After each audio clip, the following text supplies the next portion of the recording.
What if a place could eat your name, your memories, your very existence? Hollis thought she was chasing the truth, but the truth was chasing her. A town with no name, no past, and no way out. Will she escape, or will the town claim her forever? Watch till the end, if you dare to remember. The Town That Eats Its Name. Part 1. The Map with No Name. My name is Hollis Ryne. I'm a travel writer, the kind of person who's seen their fair share of haunted diners, gravity-defying roads, and abandoned amusement parks pretending to be more than just empty land. But none of those places, none of them, ever made me forget my own name. It started with a letter. No return address. No stamp. Just a weathered envelope, yellowed at the corners, slid under my apartment door like it didn't need mailboxes. Inside was a single scrap of paper, stained, torn, and unmistakably dotted with blood. The message read, "She died where you were born." That was it. No signature, no explanation, no name. My mother, Judith, vanished 15 years ago. She was a quiet woman, kept to herself, never spoke of her past. All I knew was that she once lived somewhere in northern Utah, a place she refused to name. I always assumed she just walked away. But that note opened something old and rotting, something I thought had long since decayed. I traced the postmark, or what little was left of it. The ink was smudged like it had been crying, but a fragment of a county seal remained, half melted into the paper. Duchesne County, Utah. I packed light, notebook, voice recorder, portable charger, a weathered road atlas older than me. GPS fails you in the desert. I've learned that more times than I'd like to admit. I headed out before dawn, not because I was eager, but because I was afraid I'd talk myself out of going. It took me 2 days to get there. The closer I got, the quieter things became. Towns grew thinner, cell signal faded. My maps became less helpful. Roads forked where they shouldn't. Signs turned to rusted metal, and the air got heavy, like trying to breathe underwater. Then I saw it, a fork in the road where no road should be. One side led toward a national park. The other was an unmarked path, choked by weeds and gravel. But nailed into a crooked post was a wooden sign, so faded it was barely legible. I stepped out, brushing off the dust, and under layers of rot and flaked paint I saw carved letters, not painted but scratched in, "Welcome back." No town name, no population, just "Welcome back." It was early evening when I reached the town. The sun hovered in place, too low for comfort. Not quite dusk, not quite day, as if the sky wasn't sure what time it was. The buildings looked lived in but wrong, like wax replicas melting slowly in the heat. Shutters hung from one hinge. Shop signs were either burned out or blank, and yet people were there. They stood in doorways, sat on porches, watched me. Not with suspicion. I would have preferred that. No, they looked at me with recognition. One woman in a rocking chair with yellow teeth and bone-white hair smiled and whispered, "Hollis, you made it home." I didn't ask how she knew my name. I couldn't. My voice wouldn't work. Another man, tall with one cloudy eye, offered me a glass of water as I passed. When I didn't take it, he just said, "Don't ask questions after sundown. It's impolite." I kept walking. The whole town was barely a mile wide, but every step made it feel like I was walking deeper into something thicker. At the center of town was a church. No name on the sign, no cross on the steeple, just a circular window at the top, shattered from the inside. I found a small inn, its sign hanging by wire. "Rooms available, we remember you." The desk clerk didn't speak. He just handed me a key marked Room 2, as if he'd been expecting me. That night I sat on the edge of the bed holding my phone, trying to make sense of it. Surely this town had a name. Every place does, even the forgotten ones. I opened a notes app and tried to type it. Nothing came. I couldn't even guess. So I tried to search the area by coordinates. When I hit search, the screen flickered once. Then again, And then it cracked. A perfect spiderweb fracture crawling from the center like frostbite. At first, I thought the phone overheated, but then I noticed the blood running from my nose. A slow, warm stream.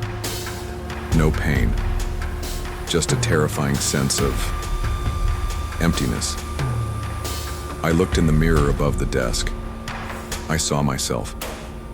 But it was like seeing a photo you don't remember posing for, and somewhere behind me, faintly, not in the hall, not from the room next door, but from inside the walls, a voice whispered, "Don't forget again, Hollis, not again." I didn't sleep. I lay there in room 2 of a town I couldn't name, surrounded by people who remembered me when I couldn't remember myself.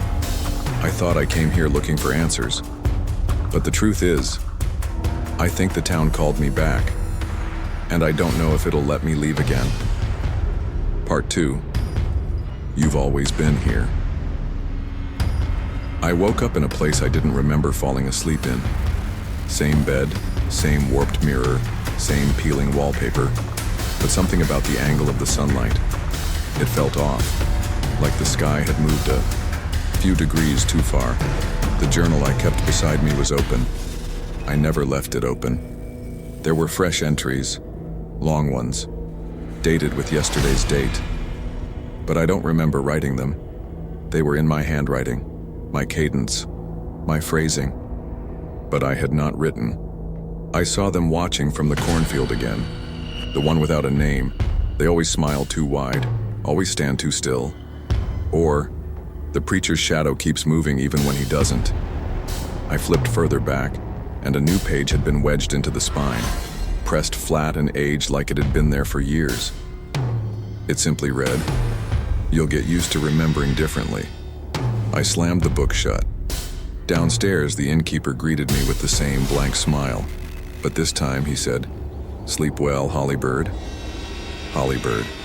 Only one person had ever called me that. My mother. And only when I was a child. I hadn't heard that name in 20 years. I never used it. Not online, not in my writing, not even in my own thoughts. I asked him where he'd heard it. He just chuckled, dry and phlegmy, and said, "Everyone called you that growing up. You used to chase the feral cats through the chapel yard, remember?" I didn't respond. I couldn't. Outside, the town looked smaller somehow, like it had curled in on itself overnight. The air was thick with heat, though the clouds above were a dull, unmoving gray. It smelled faintly of iron and scorched paper. I walked down Main Street, trying not to look at the people too closely. They smiled too long. Their clothes didn't seem to age. And when I passed the old grocery store front, I saw it. A photograph.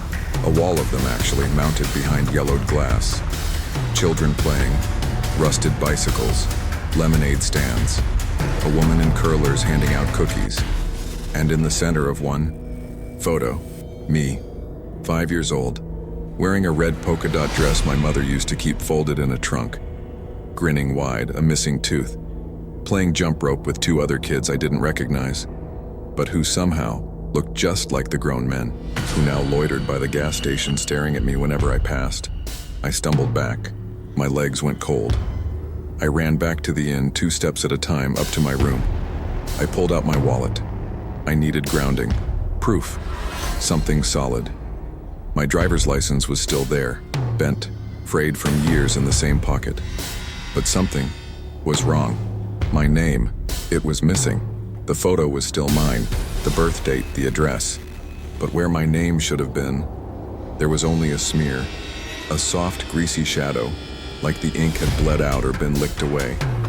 I stared at it until my head pounded, a pressure behind my eyes, like my brain was fighting itself. And then, I heard them outside the window, low, murmuring, a dozen voices, maybe more. I crept toward the curtain and peeled it back just a hair. Figures, standing in a loose circle outside the inn. Arms linked, heads tilted in unnatural angles like birds listening for underground sounds. They chanted, not in English, not in any language I recognized. Sharp, consonant-heavy sounds, almost insect-like, dry and ancient. It wasn't rhythmic, it wasn't musical. It sounded like unwriting. The moment I looked at them, they stopped, all at once, and turned their heads to face the window, to face me. Every single one of them smiled. I fell back, hit the dresser hard enough to knock my journal off. The book fell open, a fresh entry blinking up at me. Only one line written in dark red ink I didn't own. Don't forget who you were, or you'll forget what you are. I grabbed my bag, my charger, my phone, still cracked but functional, and burst out the door. The circle was gone. Just air and dust, no footprints, no trace. I ran to the sheriff's office. It looked abandoned. Dust on the typewriter, cobwebs on the filing cabinets. But the phone rang the moment I walked in. I didn't answer, but the machine picked up, and a voice, my mother's voice, and whispered, "I told you not to come back." I couldn't breathe. I backed out, choking on dry air. The sky had turned orange, but not a sunset kind of orange, more like rust bleeding through the clouds. I wandered back to the inn like a ghost. I didn't want to, but there was nowhere else to go. As I passed the church, the crossless one, the bell rang once.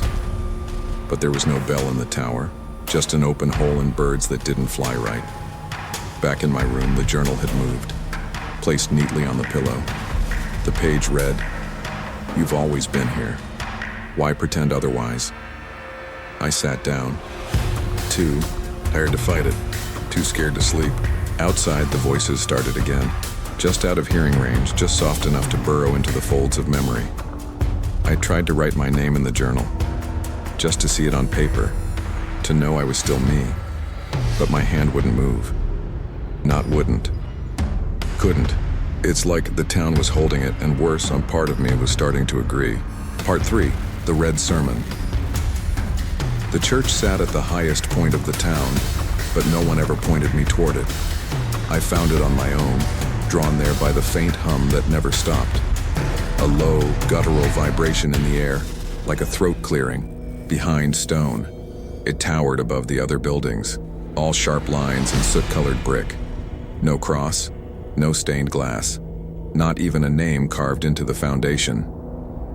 The door wasn't locked. It didn't even creak when I opened it. It just sighed, as though the church had been waiting for me. Inside, it was colder than outside, and the cold wasn't natural. It wasn't just absence of heat. It was the presence of something else, something that wanted to be felt. The pews were blackened, wood charred but not burned through and coated in a powder that looked like ash but smelled like old sugar. At the front was a pulpit, not wood, not stone. Something bone-colored, smooth, porous. It looked like it had grown there, and atop it was the book, leather-bound, thick, covered in a thin layer of condensation, like it was breathing. Each page was blank, perfectly blank, no lines.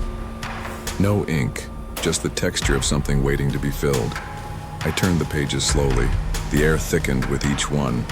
By the time I reached the center of the book, my fingertips were trembling. I didn't know why. There was nothing written, nothing to fear, and yet I could feel the words beneath the paper, like heat trapped in ink that hadn't risen yet. I should have left, but I stayed. I sat in one of the pews, breath shallow, body buzzing. At midnight they came, one by one.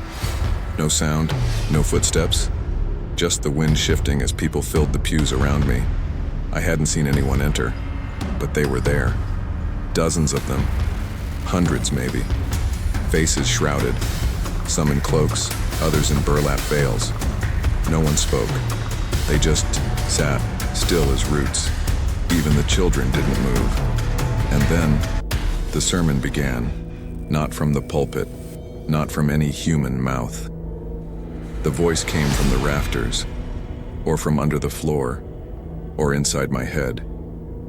It wasn't a voice you could trace. It wasn't words I could understand. It was sound made flesh, thick, wet syllables cracking in places no human throat could form. It didn't echo. It crawled, like beetles in the bloodstream. And then, I bled. From my ears, thin streams. Warm. The moment the sound wrapped around me, my body rebelled, my eyes blurred, my tongue swelled, and then I blacked out. I don't know how long I was unconscious. Maybe minutes, maybe hours. When I came to, the church was empty. Every pew was cold again.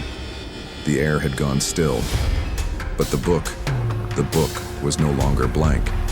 A single page had filled itself, inked in deep crimson like wine dried on old parchment. At the top, Hollis Ryne. Below that, a biography. My life, childhood, school, first heartbreak, the articles I'd written, the cities I'd visited, even things I'd forgotten, memories I hadn't thought of in years, secrets I'd never shared. My entire life, written out in elegant script that mimicked my own. But it wasn't mine. It couldn't be, because at the bottom, it ended. She returned, as was always meant. She came home.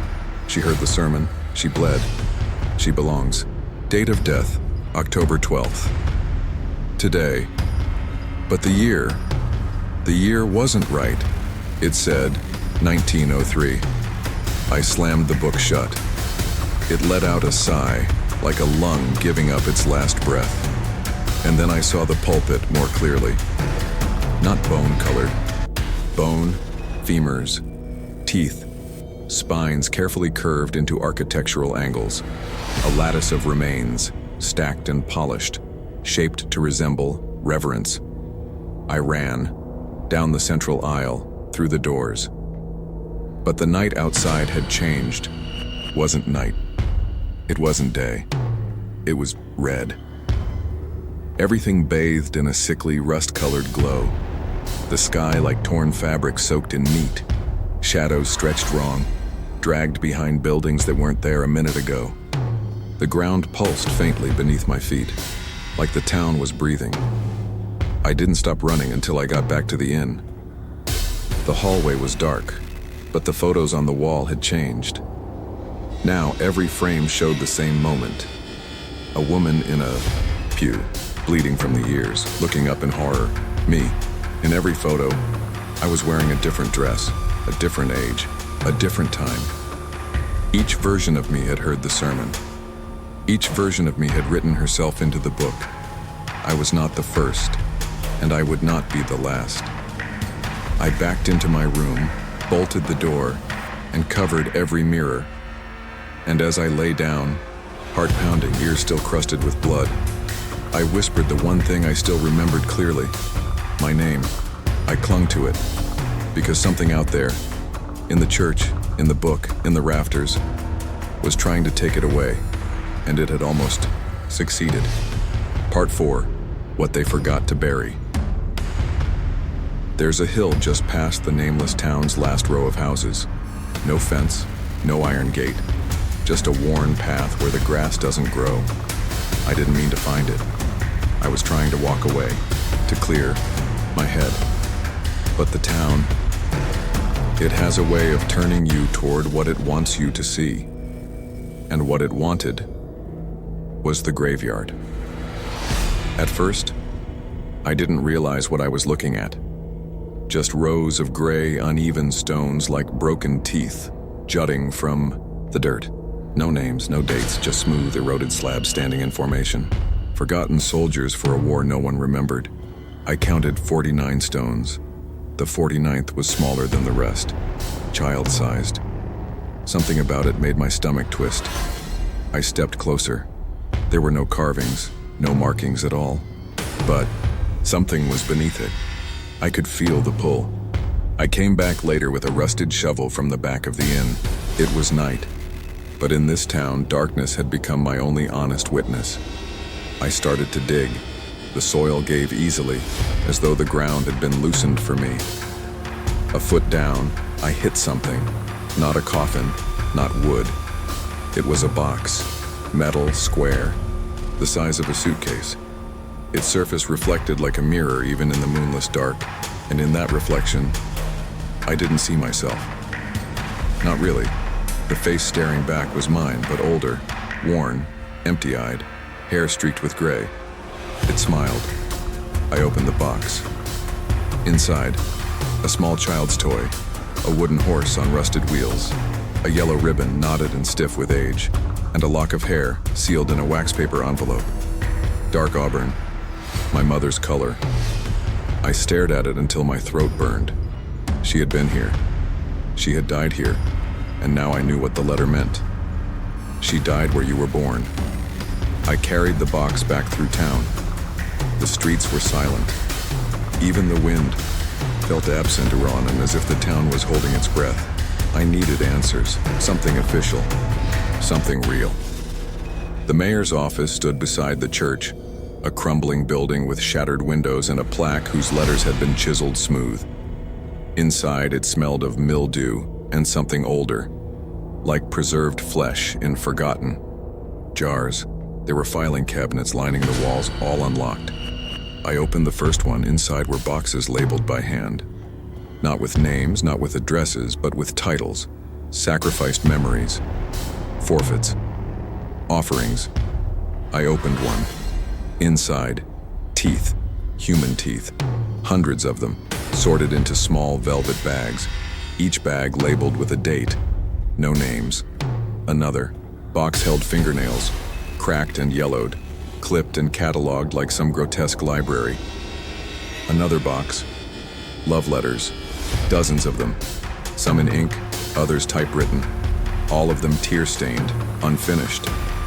One box held photographs, families, children, weddings, holidays, all faces burned out, literally, like the paper had blistered only where the eyes should have been.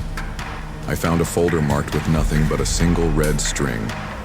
Inside, a sonogram, black and white, clear, a fetus, and beneath it, scrawled in shaky ink, Hollis Ryne.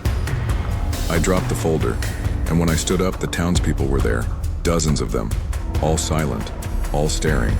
They hadn't followed me in. They'd been here, waiting. I backed away, but they didn't move, and then they spoke, all at once, not loud, not angry, just resigned. We gave it what it wanted. We gave it everything. You were the only one it sent back. Tried to ask who it was, what they meant, but the words tangled in my mouth. A woman stepped forward. The innkeeper.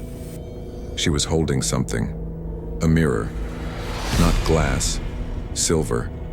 And in it, I saw myself. But not now. I was younger. 7 years old, I was holding the wooden horse, standing in a field of gravestones, smiling, waving, and next to me was my mother, her hand on my shoulder, mouth moving but no sound. I dropped the mirror. It shattered. The townspeople flinched, then turned and walked away, back into the shadows, back into the quiet. They didn't look angry. They looked tired, as though they'd been carrying this truth for centuries, and now they had passed it to me. I left the mayor's office in a daze. I don't remember how I got back to the inn, but I remember what I saw when I entered my room. On the bed was the box I had dug up, the ribbon untied. The wooden horse now sat on the floor, and the envelope of hair was gone, replaced by a tooth, still bloody, still warm. Part 5, the hunger beneath the bell. It started with the bell, not a church bell, not something rung by rope or hand. This sound came from below. It shook the floorboards of the inn, made the glass hum in the windows. The sound was too low, too deep, like thunder dragged across stone.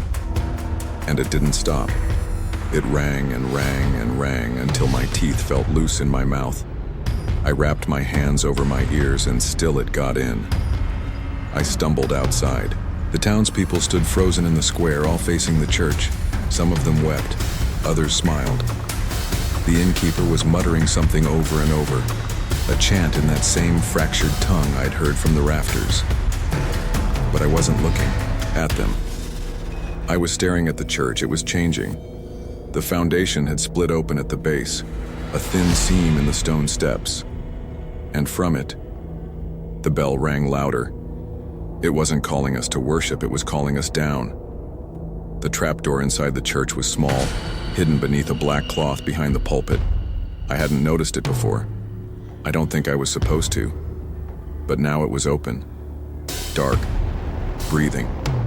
There were no lights below, only a faint glow, like coals buried under ash. I climbed down a rusted iron ladder, each rung wet with condensation, or something worse. The air was thick, too thick, like breathing syrup laced with rot. The deeper I went, the colder it became, until I could see my breath, and then I saw it. It wasn't a room, it wasn't a basement, it was a catacomb. And in the center of that stone cavity, chained to the foundation with blackened iron links, was the thing that rang the bell. It wasn't a person. It wasn't even a shape I could fully process. It shifted when I looked at it, like a smear of wet ink across a painting. It was covered in eyes, some open, some weeping, some blinking in slow, disjointed patterns, and mouths, too many mouths. Some moaned, some screamed, others whispered names I didn't know, names I'd forgotten. When I stepped closer, it stopped, all the mouths, all the eyes. Stillness, and then a voice. My mother's voice. Hollis, it said. Just that, like a memory I didn't know I had. It spoke again, from a mouth that opened right at my feet. I tried to leave. It said, I really tried. The voice was hers. I begged them not to bring you here. Another mouth joined in. Same voice, same tone, but they needed you. I was just the offering. You're the vessel. I fell to my knees. The floor wasn't stone, it was bone, worn smooth from centuries of footsteps, some of them mine. I asked it what it wanted. The mouths all answered at once. To remember, to feed, to collect what time forgets, to keep the name full. It told me memories are flavor, that grief is rare, that forgetting is mercy. I backed away, and that's when I saw the carving on the far wall, etched in lines too deep for any chisel. It read, to remember is to be devoured, to forget is to live. Below it was a list, names, dates. Mine was already there, etched in fresh red, still wet, and beneath it, my mother's. Same last name, same blood. I turned to run, but the ladder was gone. There was only the bell. Still ringing, still below. Not a call, a hunger. I closed my eyes, covered my ears, spoke my own name over and over again. But with each repetition, it felt less true, less mine. The entity laughed, a chorus of mouths, joyless and hollow. Finish what I started. My mother's voice begged. Take my place, I screamed, and for a moment, the bell stopped. Silence bloomed like a wound. Then, a mouth beside my ear whispered, You've been ringing since the day you were born. Part 6. Your name tastes like ash. Hollis stumbled out of the trapdoor, her legs trembling, her lungs burning with every breath. The bell had gone silent, but its vibrations lingered, buried deep in her chest. The town stretched before her, in the dim, rust-colored haze, quiet yet alive, its buildings sagging as if the ground itself was swallowing them whole. She clutched her backpack tightly, her fingers trembling as she unzipped it and found the letter. The envelope was worn, edges frayed, and her name was scrawled on the front in a handwriting she couldn't deny was hers. She unfolded the letter with shaking hands. The words stared back at her. If you're reading this, then I failed too. The town eats your name, your past, your future, but it only takes what you give it. Don't let it finish you. Burn it. Burn all of it, even if it means you vanish too. The ink blurred as tears filled her eyes. She didn't remember writing the letter, but she knew it was true. The weight of the town pressed against her, heavy and suffocating. Her memories slipped away like grains of sand through her fingers. Her mother's face, gone. The reason she came, forgotten. Even her name, Hollis, was beginning to taste foreign, like a word repeated too many times until it lost all meaning. She turned in desperation, looking for a way out. Every road she took led her back to the church. Every alley, every dirt path wound its way back to the steps of that hollow, crossless spire. The townspeople had begun to gather, emerging from the fog like shadows peeling away from the walls. They didn't chant, they didn't speak, they only watched. She screamed at them, pleaded, demanded they tell her what the town wanted. But they simply stared, their faces blank and worn like paper folded too many times. Inside her head, the bell began to ring again, softer now, but insistent. It wasn't calling her to escape. It was calling her to finish. The book waited inside the church, open on the bone-white pulpit. Its pages glimmered faintly in the dim light, blank and endless. The quill hovered above it, dripping ink like fresh blood. Hollis's legs moved without her consent, dragging her forward. "No," she whispered, her voice cracking. "I won't." But the book didn't care. She reached the pulpit, her body trembling as her fingers closed around the quill. The townspeople filled the pews behind her, silent witnesses to her surrender. The bell's vibrations grew stronger, resonating through her bones, through her soul. She tried to resist, to fight the pull, but her hand betrayed her. The quill touched the page, and her voice began to speak. It wasn't hers. It was cold, detached, emotionless, a voice that had existed long before her. The words spilled out, writing themselves as she spoke. Hollis Ryne, born in forgetting, died in remembrance. She came home to the town that knew her before she knew herself. Her name was Ash, her story devoured, her memory now ours. Her body convulsed as the words burned themselves into the page. She felt the town take her, felt it peel her name away like skin, felt it swallow her memories whole. The faces of the townspeople blurred, merging into one collective gaze. The bell rang louder, triumphant. She screamed, but the sound was hollow, eaten by the town before it could escape her throat. And then, silence. When she opened her eyes, she was alone in the church. The book was closed, its cover unmarked. The pews were empty, the bell was gone, but she wasn't herself anymore. Hollis staggered outside, the red haze lifting to reveal a sky that looked too bright, too empty. She tried to remember her name, her reason for coming, but all that remained was a void where her identity had been.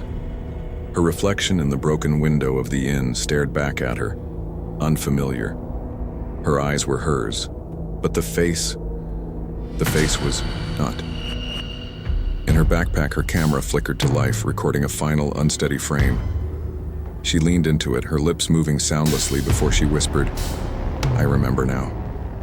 I was never real." The camera fell to the ground, its lens cracked, its recording cutting to static. The screen blinked once, twice, then went black. And the town waited, silent once more, for the next name it would devour. The story doesn't end here, because stories like this never truly end. What happened to Hollis could happen to anyone, even you. Want more tales that haunt your thoughts and twist your reality?